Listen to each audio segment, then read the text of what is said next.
పెట్టిన వేళ సంఖ్యల పెట్టిన వేళ సంభవించిన వేళ అంకెలుగా అప్పుల వారాగిన వేళ అంకెలుగా అప్పుల వారాగిన వేళ వెంకటేశు నామమే విడిపించగతిగాక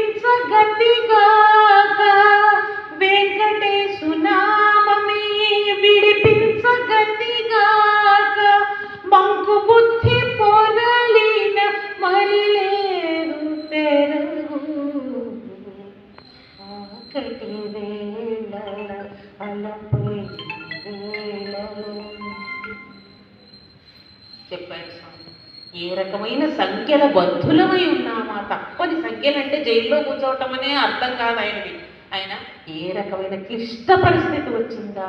అప్పుల వారు ఆమె ఆరడి పెడుతున్న వేళ, అప్పుల వాళ్ళంటే మనం అప్పులు తీసుకోవటం కాదు, మనం ఎవరితోటి రుణగ్రస్తులమై ఉన్నామో వాళ్ళందరూ ఆరళ్ళు పెడుతున్నారా, అది సంభవిస్తున్నారా, మనల్ని హతం చేసేసేటువంటి పరిస్థితులు వచ్చాయా?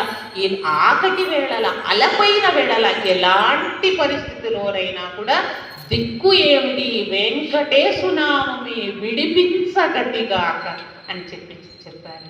ఇవన్నీ కూడా మనకు ఇలా భుజం తెరిచి అమ్మ బాధలో ఉన్నప్పుడు ఎవరైనా ఆత్మీయమైన హస్తమో ఆపన్న హస్తమో అమ్మో నాన్నో దగ్గరికి తీసుకుని మన నుదుటి మీద చేయేసి వెన్ను చరిస్తే ఎంత దుఃఖం అంతా ఇలా చేత్తో తీసేసినట్టు బయటకి పడిపోతుంది. సజావుగా మనము సంతోషంగా ఉంటామో, సజావుగా సాగిపోతుందో మన మార్గము. అలాంటి వారిని మనం కృపయా మునినా కృతం